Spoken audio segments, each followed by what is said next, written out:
You are protecting your child from invisible traps. We live in a world where subliminal messages are everywhere, shaping our children's minds and distorting what really matters.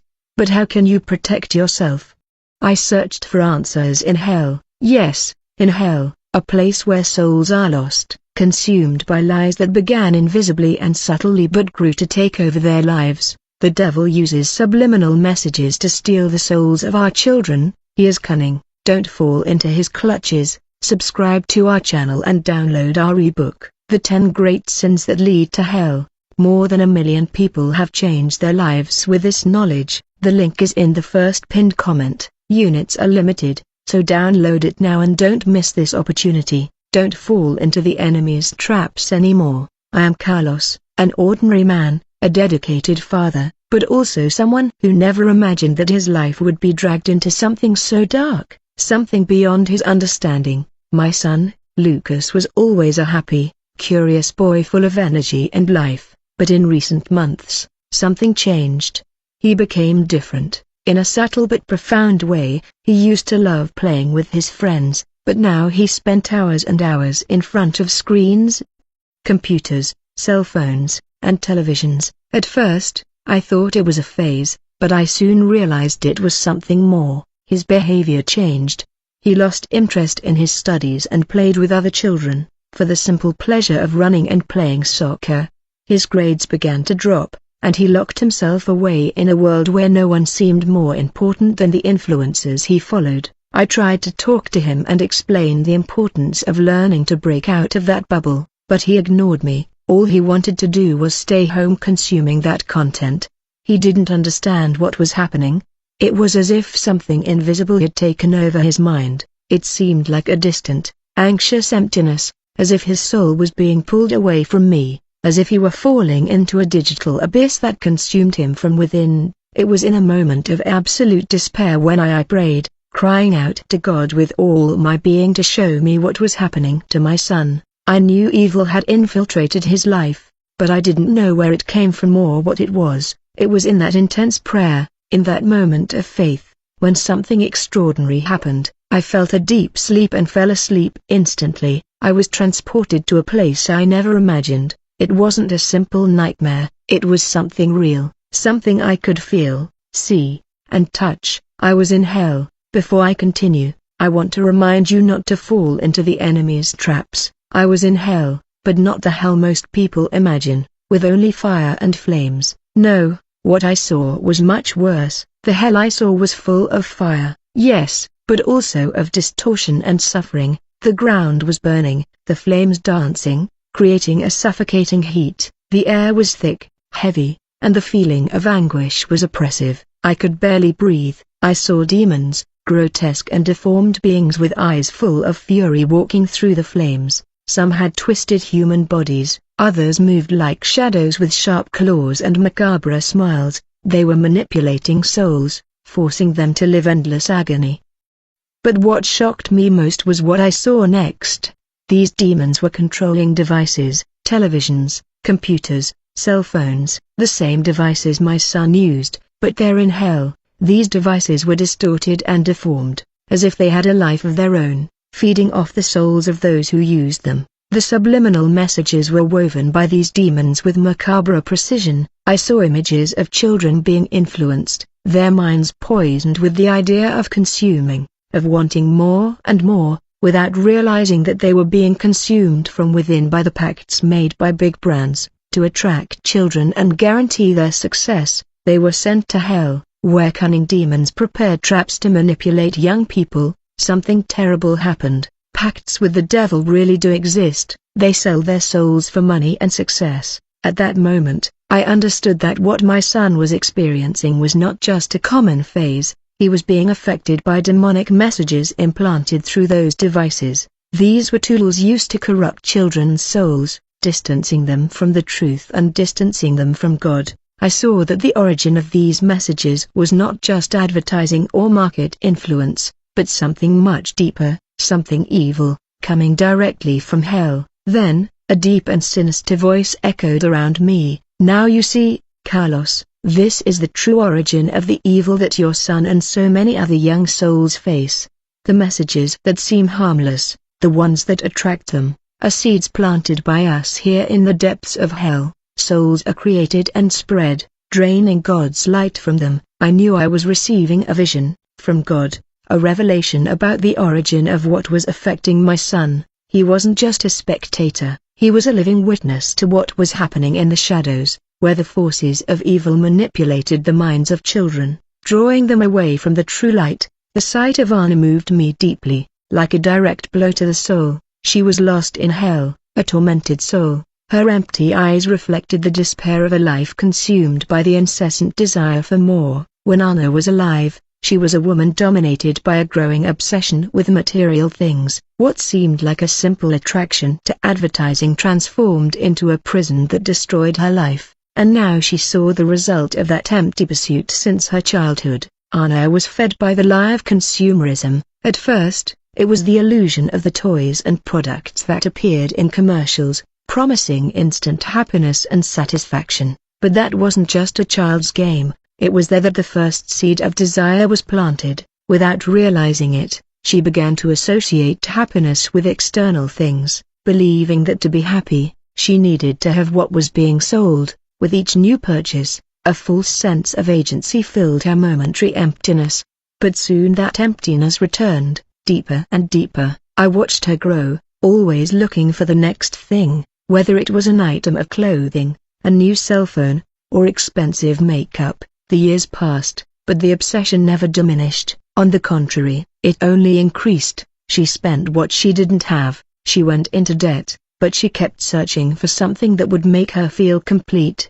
Even though deep down, she knew she was never truly happy. Each new product, each new fashion item, became a small escape from a greater pain, but also an invisible chain that kept her prisoner. When she died, what was superficial behavior transformed into eternal torment in hell. The scene in front of me was desperate. Anna was surrounded by piles of things she had bought throughout her life, things that once made her feel important, valid, happy. But now those things were just empty memories, like trophies from a life that had no real meaning. She tried to touch everything, but nothing fulfilled her, nothing brought her more joy or satisfaction. Anna's prison in hell was not made of chains or visible fire, but something much more powerful, the spiritual void created by the incessant consumption. She was condemned to relive her search, always on the move, always trying to obtain something, but never achieving true satisfaction. The flames were not physical.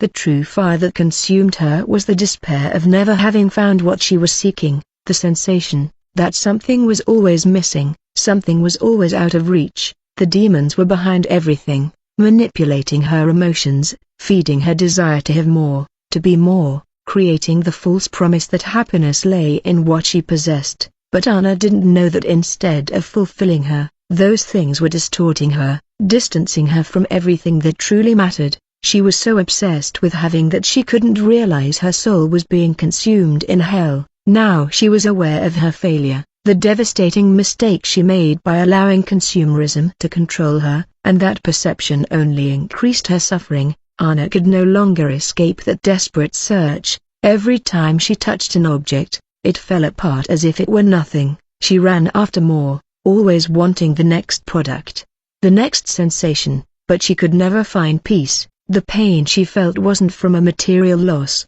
but from a lost soul, a soul that was distorted by the lie that external things could fill its inner emptiness. The vision, Anna's, was a cruel reminder of how he, with his own subliminal messages and manipulation of human emotions, can destroy not only a person's life but their very soul. She was trapped in an eternal cycle, a cycle of searching, frustration, and despair without ever achieving true peace. Now she was condemned to live this forever with no hope of escape. Before I continue, I want to remind you not to fall into the enemy's traps. I also saw one, who, from a young age, was influenced by programs that glorified rebellion and disobedience. He rejected everything good, everything right, and was now condemned to suffer for his arrogance and the bad decisions he made.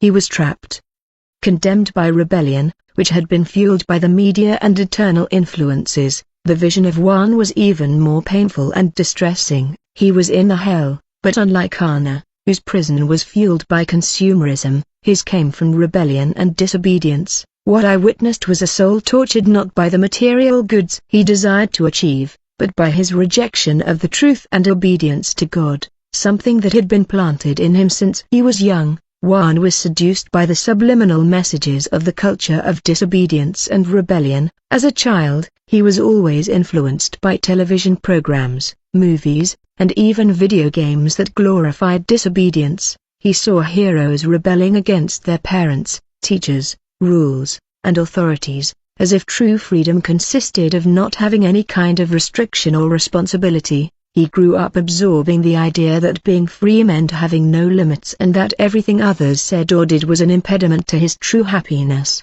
I saw him in his childhood surrounded by cartoons and action programs where heroes challenged everything and everyone. Juan admired those characters, believing that being like them was the key to true freedom. Little by little, he began to internalize that philosophy. He disobeyed his parents, ignored his teachers, and disrespected the authorities at school. When I reprimanded him, he responded angrily, feeling unfairly treated. He didn't see disobedience as something wrong, but rather as a right, a way of expressing his true identity. This rebellion continued to grow as he grew older. In adolescence, Juan began to move away from everything that represented authority, religion, family values, and social norms that he saw as limitations on his freedom. He became more aggressive, and his relationship with his parents and friends deteriorated. Everything he perceived as an obstacle to his will was treated with contempt. He felt powerful, believing his rebellion was an expression of his strength.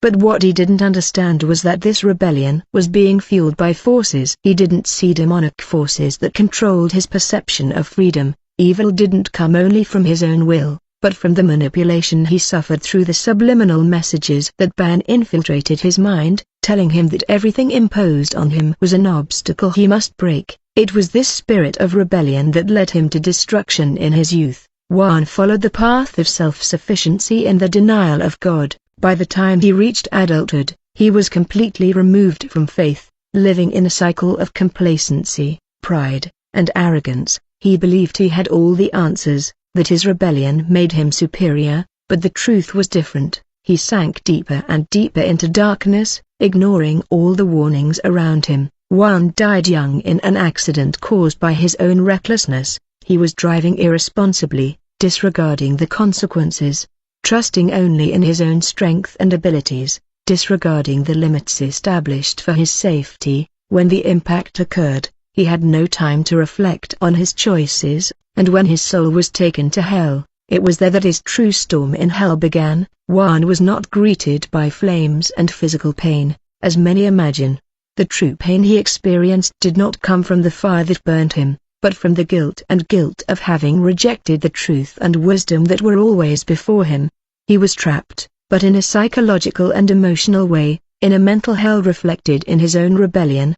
He was constantly confronted with his choice to disobey the light, now aware that his freedom was an illusion, a path that led him away from God and salvation. I saw him run desperately from one side to the other, trying to escape from something he could not see, but that he knew was chasing him. He tried to break free, invisible chains, but those chains weren't physical, they were in her mind, in her soul, and they were the resistance to the truth that she had cultivated all her life. With each step she took, she found herself more trapped, further away from any possibility of peace. Hell not only burned her flesh, but her soul, confronting her eternally with the choice she had made, the choice to reject the good, the divine order, and the teachings that could have set her free.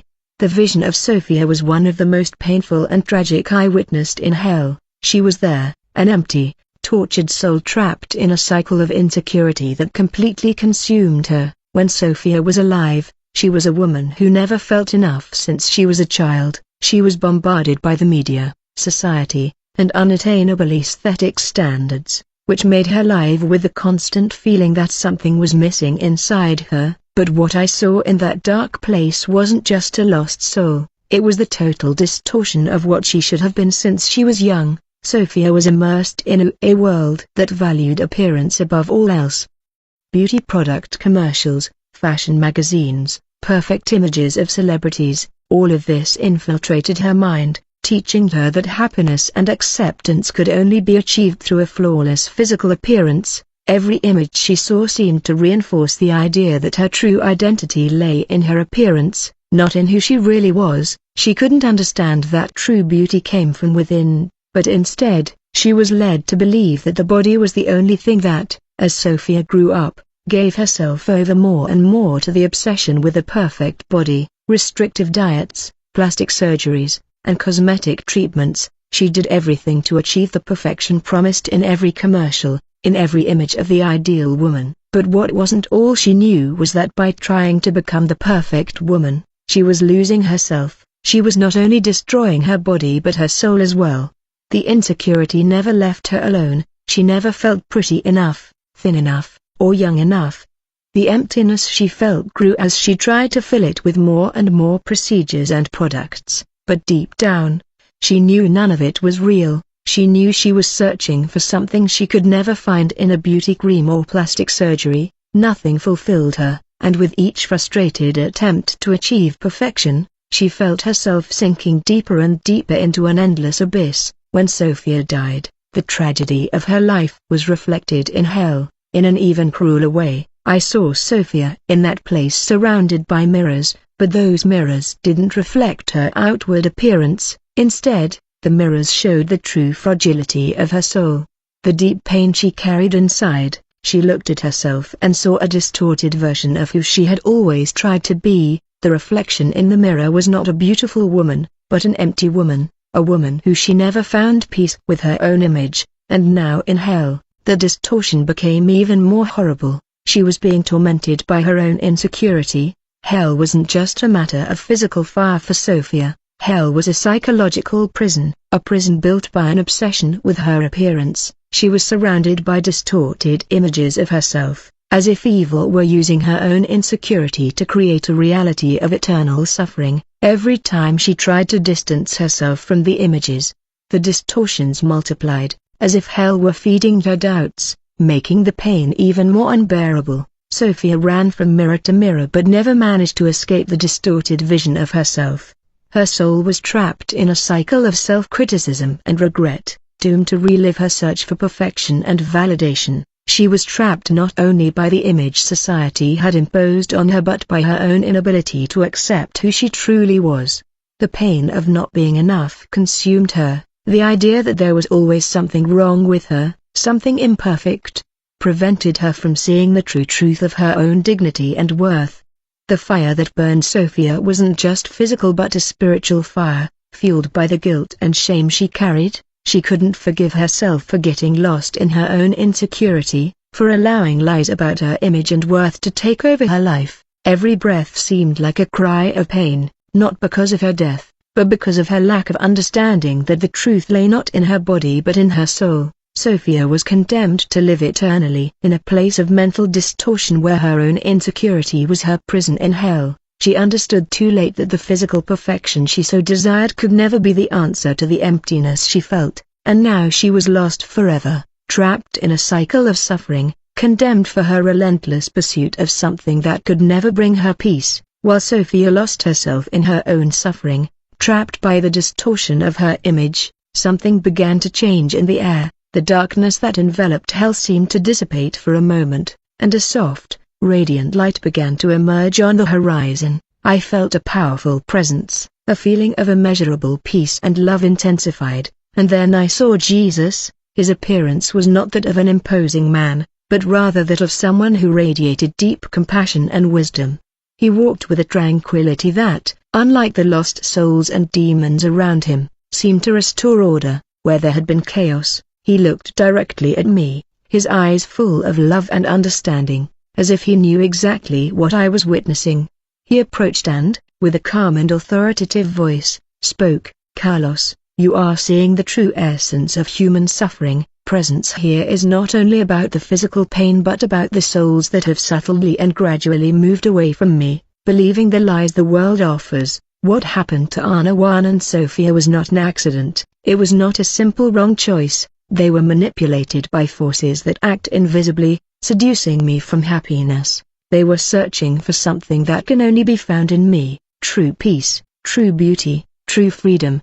He paused for a moment, and his gaze deepened as if trying to convey an eternal truth. Consumerism, rebellion, insecurity, all these things we see in the world today.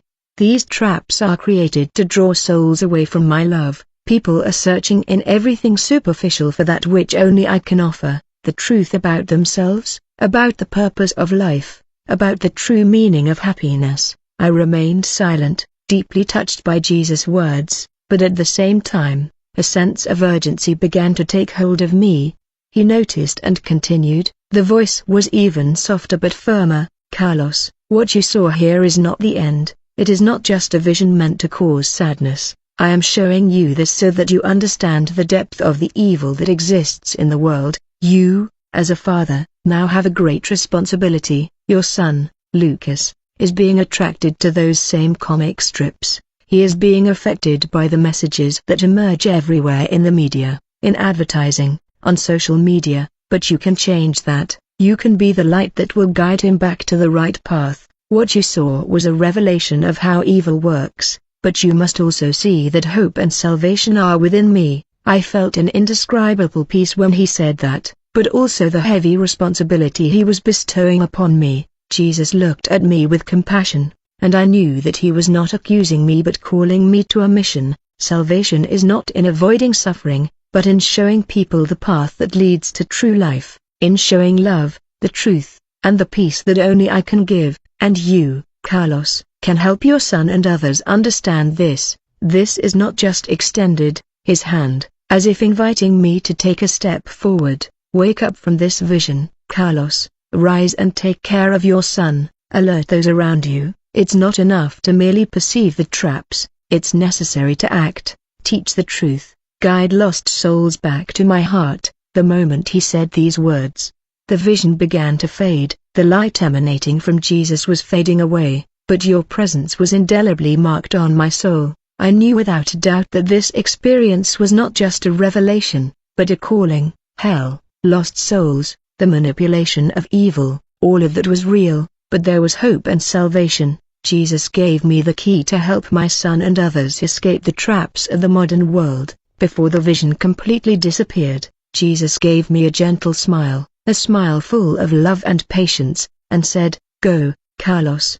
Do not be afraid, for I will be with you every step of the way. Teach the truth, bring light to the dark world." Then I woke up panting, my eyes filled with tears. The light of Christ was still with me, and a certainty came over me. I knew what I had to do: protect my son Lucas, warn the people around me, and fight the lies of the world. It was time to act, to show others the true path, the path that leads to peace, light, and true happiness. I woke with a start, my heart beating rapidly, strength in my chest, as if I had been pulled from a deep nightmare. The feeling of divine presence was still with me, like a flame that never goes out, a light shining brightly in my heart. The vision of Jesus, his words, his instructions were engraved in my soul. I knew it was no longer just about understanding, observing, it was time to act, to take a stand. Still stunned by what I had just experienced, I looked to the side and saw Lucas, my son, lying in bed with his cell phone in his hand. His image no longer seemed innocent to me. That child, so full of life and joy, was being consumed by something I hadn't fully understood until that moment, but that Jesus had shown me. He was being affected by the traps of the world, by the subliminal lies that surrounded him, by the messages that distorted his vision of what was truly important. I knew I couldn't waste any more time. Lucas was on the verge of being consumed by this emptiness, and as a father, it was my duty to guide him back to the light. Jesus had called me to act, to make a difference, to not only understand evil, but also to fight it. I stood up with determination and approached Lucas. He was distracted, focused on his cell phone screen, but I knew it wasn't his fault. It was the influence of a world that made him believe happiness was found in the wrong things, in the products, in the idols that society tries to impose on us. "Lucas," I told him in a firm but loving voice, "we need to talk." He looked at me with a confused expression, as if he didn't quite understand the urgency in my voice. I sat down next to him and looked directly into his eyes. I know you like being online, having fun with your games and videos, but you know, son, that what you see there isn't always real. There's an evil that tries to hide in those messages, that tries to distance us from what really matters. He began to frown, probably not understanding very well. But I followed those influencers with more urgency. Those ads, everything you see on the screen are traps. They don't show you true happiness, Lucas. True happiness comes from love, from the truth, from faith in God, not from the things you buy or see. I was in a vision, son. I saw hell and I saw what those things can do to a person. They take you away from what really matters. I saw the doubt in Lucas's eyes, but I also sensed that something was awakening in him. He was beginning to listen to me. I knew I had to be clear and direct, unhurriedly, but with the firmness of someone who now knows the truth. I don't want you to get lost, just as I saw other souls get lost, son. Evil tries to attract us, but you have something stronger than any temptation. You have the light of God in you, and I will be by your side to guide you so that together we can walk in the right direction. We will push aside all that is affecting you. He looked at me, and for the first time, I felt like he was really listening to me. I didn't know exactly how he would react, but something inside me told me that this conversation was the beginning of a change. I wasn't lost, but I was on the brink, and I could be the guide he needed. So I decided to take more concrete actions. It wouldn't just be a conversation, it was time to nip the evil in the bud. I took Lucas's cell phone without argument and spoke to him. We're going to take it. I wish that Lucas is not healthy, and you need to know that your worth doesn't come from the things you see or buy. I'll be here to help you control what you see and hear so you don't get lost. We can do this together. He remained silent, but he seemed to understand the seriousness of the situation. He knew it wouldn't be easy, that the path would be full of challenges, but he was also aware that the first step had already been taken, to be firm and follow Jesus' example, not only with Lucas but with the other people around me. In the following days, I began to share with friends and family what I had seen about the invisible evil that was affecting the younger generations. It wasn't just about products and consumerism, but about spiritual disconnection. The lack of real values that were leading people to emptiness. I knew my mission didn't end at home. Jesus had shown me that evil is not limited to one place but permeates all of society. With Lucas in mind, I began organizing small gatherings, talks, and even seeking support from other people in the church to create a supportive environment for them, children and young people, where they could learn to discern the influences of the world and seek what truly matters. The mission was just beginning. Jesus' vision showed me the truth, and now it was my duty to share that light with others. Salvation began at home but extended to the community. I knew that together we could resist temptations and help more people to see the true path to peace and happiness. Sometimes life places us in situations that make us question the true purpose of our existence. In a world where we are constantly bombarded by external images, products, and promises of happiness, it's easy to get lost and forget what really matters. True peace and joy are not found in material things or in the image we present to the world, but in our connection with the divine, with our inner selves, and with those we love. It is vital to reflect on how the influences around us shape our decisions and how those decisions affect not only our lives but also the lives of those we love in times of crisis or despair. As I saw in my own experience, God calls us to awaken. He offers us the light we need to dispel the darkness and find the true path. Every decision we make, every thought we entertain can bring us closer to what really matters: peace, love, and the truth that come from God. Sometimes we need a push to see what is hidden, and that is precisely what reflection offers us. About our journey, if this message has touched you, if it has resonated in your heart in any way, I invite you to like this channel and follow more reflections like this. Together we can share light, learn from each other, and walk in the direction of what truly matters. Don't forget to follow us, and let's build together a path of faith, truth, and transformation. Like, share, and be part of this journey of change and growth.